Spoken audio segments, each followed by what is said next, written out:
তারেক রহমানের দূরদর্শী নেতৃত্ব আর জামায়াতের সাংগঠনিক শক্তির মেলবন্ধন যদি ঘটে, তবে দেশের রাজনীতিতে তা এক বড় পরিবর্তন আনবে।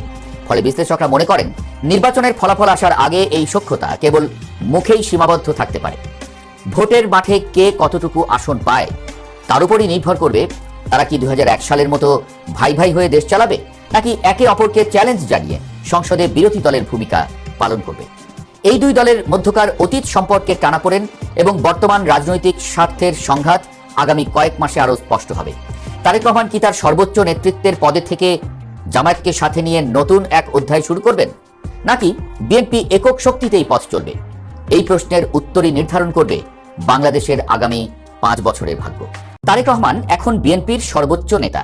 ভারপ্রাপ্ত থেকে দলের চেয়ারম্যানের দায়িত্ব নিলেন খালেদা জিয়ার বড় ছেলে। চোখ কান একটু খোলা রাখলেই বোঝা যাচ্ছে প্রধানমন্ত্রী হওয়ার দৌড়ে এগিয়ে আছেন তিনি। নানান জরিপও বলছে সেই কথা। একথা মাথায় রেখে ভারতও নাকি নতুন করে হাত ধরেছে বিএনপির, যদিও কম যাচ্ছে না জামায়াতও।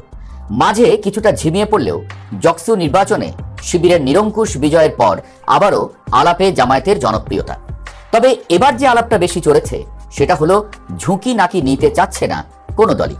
তাই মিলেমিশে যদি সরকার গঠন করা যায়, সেই পরিকল্পনার কথাও চলে আসছে দলের বাইরে।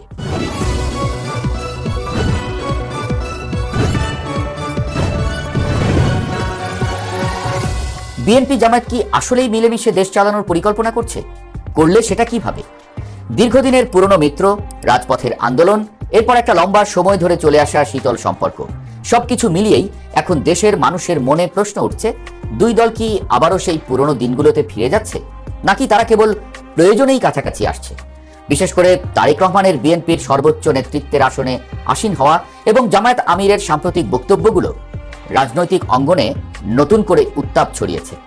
বাংলাদেশের রাজনৈতিক মানচিত্রে বর্তমানে সবচেয়ে বড় আলোচনার বিষয় হয়ে দাঁড়িয়েছে আগামী 12ই ফেব্রুয়ারির নির্বাচন পরবর্তী সরকার কাঠামো।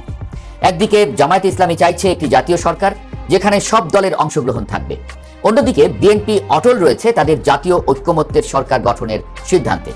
দুই দলের এই দুই ভিন্নমুখী প্রস্তাবের মাঝখানে কোনো গোপন যোগসূত্র আছে কিনা তা নিয়ে সাধারণ মানুষ ও বিশ্লেষকদের মধ্যে কৌতূহলের যেন শেষ নেই। বিশেষ করে বিএনপির ভারপ্রাপ্ত চেয়ারম্যান তারেক রহমানের সঙ্গে জামায়াতের আমির শফিকুর রহমানের সাম্প্রতিক বৈঠকটি এই আগুনেই যেন ঘি ঢেলেছে। জামায়াত আমিরের কণ্ঠে এখন ঐক্যের সুর। তিনি বলছেন, নির্বাচনের পর সরকার গঠনের আগেই তারা বড় দলগুলোর সঙ্গে বসে জাতির স্থিতিশীলতার স্বার্থে সিদ্ধান্ত নিতে চান। এই সখ্যের খবরটি কেন এত বেশি গুরুত্ব পাচ্ছে? তার কারণ হলো দীর্ঘ সময়ের দূরত্ব। 2001 সালে বিএনপি জামায়াত জোটবদ্ধভাবে ক্ষমতায় এলেও পরবর্তীতে যুদ্ধাপরাধের বিচার এবং রাজনৈতিক কৌশলের কারণে দুই দলের সম্পর্কে বড় ধরনের ফাটল ধরেছিল। এমনকি আওয়ামী লীগ বিরোধী আন্দোলনেও বিএনপি জামায়াতকে তাদের যুগপৎ আন্দোলনে সরাসরি শরিক করেনি। কিন্তু 5ই আগস্টের পট পরিবর্তনের পর দৃশ্যপট বদলে গেছে। খালেদা জিয়ার মৃত্যুর শোক কাটাতে 1 জানুয়ারি যখন জামায়াত নেতারা বিএনপির কার্যালয়ে যান, তখনই তারেক রহমানের সঙ্গে তাদের ভার্চুয়াল বৈঠকটি রাজনৈতিক অঙ্গনে নতুন বার্তা দেয়। শফিকুর রহমান স্পষ্টভাবে ইঙ্গিত দিয়েছেন যে 5 বছরের জন্য দেশের স্থিতিশীলতা ফেরাতে তারা মিলেমিশে কাজ করতে আগ্রহী। এই মিলেমিশে থাকার আকাঙ্ক্ষাই মূলত জাতীয় সরকারের প্রস্তাবের মূল ভিত্তি। বিশ্লেষকদের মতে জামায়াত এখন আগের চেয়ে অনেক বেশি আত্মবিশ্বাসী। বিশেষ করে শিক্ষাঙ্গনে ছাত্র শিবিরের সাম্প্রতিক প্রভাব এবং বিভিন্ন জরিপে তাদের ক্রমবর্ধমান জনপ্রিয়তা তাদের নতুন করে হিসাব কষতে বাধ্য করেছে। তারা মনে করছে গত 15.5 বছরের শাসন আমলে দেশের অর্থনীতি এবং আইনশৃঙ্খলা যেভাবে ভেঙে পড়েছে তা কোনো একক দলের পক্ষে টেনে তোলা সম্ভব নয়। জামায়াত আমিরের যুক্তি হলো ঐক্যমত্য ছাড়া দেশ চালানো এখন এক বড় চ্যালেঞ্জ। তবে এই চাওয়ার পেছনে ক্ষমতার অংশীদার হওয়ার সুপ্ত বাসনা দেখছেন অনেক রাজনৈতিক বোদ্ধা। লেখক মহিউদ্দিন আহমদের মতো বিশ্লেষকরা মনে করেন জামায়াত কোনোভাবেই ক্ষমতার বাইরে থাকতে চাইছে না, তাই তারা আগাম আলোচনার প্রস্তাবটি সামনে এনেছে। তবে বিএনপির অন্দরের চিত্র কিছুটা ভিন্ন। তারেক রহমান এখন অত্যন্ত পরিপক্কতার সঙ্গে দল পরিচালনা করছেন।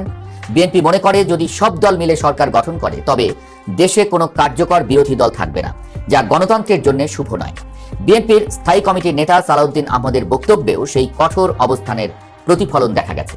তারা চান তাদের দীর্ঘদিনের আন্দোলন সঙ্গীদের নিয়ে সরকার গড়তে, যেখানে জামায়াতকে সরাসরি রাখার ব্যাপারে এখনো কোনো ইতিবাচক সিদ্ধান্ত আসেনি। বিএনপির ভয় হলো আওয়ামী লীগের অনুপস্থিতিতে যদি একটি একতরফা সংসদ গঠিত হয় তবে আন্তর্জাতিক মহলে তাদের ভাবমূর্তি সংকটে পড়তে পারে। বিশেষ করে ভারতের সঙ্গে বিএনপির নতুন করে যে সম্পর্কের সেতুবন্ধন তৈরি হচ্ছে, সেখানে জামায়াতের উপস্থিতি কোনো নেতিবাচক প্রভাব ফেলে কিনা তা নিয়েও দলের ভেতরে সতর্ক অবস্থান আছে। মজার ব্যাপার হলো, জামায়াতও কিন্তু শর্তহীনভাবে হাত বাড়াচ্ছে না। তারা 3টি কঠিন শর্ত জুড়ে দিয়েছে: দুর্নীতিমুক্ত শাসন, বিচার বিভাগের পূর্ণ স্বাধীনতা এবং জুলাই বিপ্লবের সংস্কার প্রস্তাব বাস্তবায়ন। জামায়াতের এই শর্তগুলো অনেকটা বিএনপির উপরে এক ধরনের নৈতিক চাপ সৃষ্টির কৌশল বলে মনে করা হচ্ছে। জামায়াত নেতাদের কথা হলো, তারা ক্ষমতায় গেলে কেবল তখনই যাবেন যদি দুর্নীতির দায় তাদের নিতে না হয়। এটি সরাসরি না হলেও পরোক্ষভাবে বিএনপির অতীত দুর্নামের দিকেই যেন আঙ্গুল তোলা। এই শর্তগুলো মেনে বিএনপি জামায়াতকে কতটুকু জায়গা দেবে তা নিয়ে এখনো বড় ধরনের ধোঁয়াশা রয়েছে। বর্তমানে বিএনপি ও জামায়াত দুটি আলাদা মেরুতে অবস্থান করছে। বিএনপি তাদের মিত্রদের নিয়ে আসন সমঝোতা করছে, আর জামায়াত ইসলামী আন্দোলন এবং এনসিপির মতো দলগুলোকে নিয়ে নিজস্ব একটি বলয় তৈরি করছে। দুই দলই এখন একে অপরের প্রধান প্রতিদ্বন্দ্বী। তবুও পর্দার আড়ালে কি কোনো সমঝোতা হচ্ছে? তারেক রহমানের দূরদর্শী নেতৃত্ব আর জামায়াতের সাংগঠনিক শক্তির মেলবন্ধন যদি ঘটে, তবে দেশের রাজনীতিতে তা এক বড় পরিবর্তন আনবে।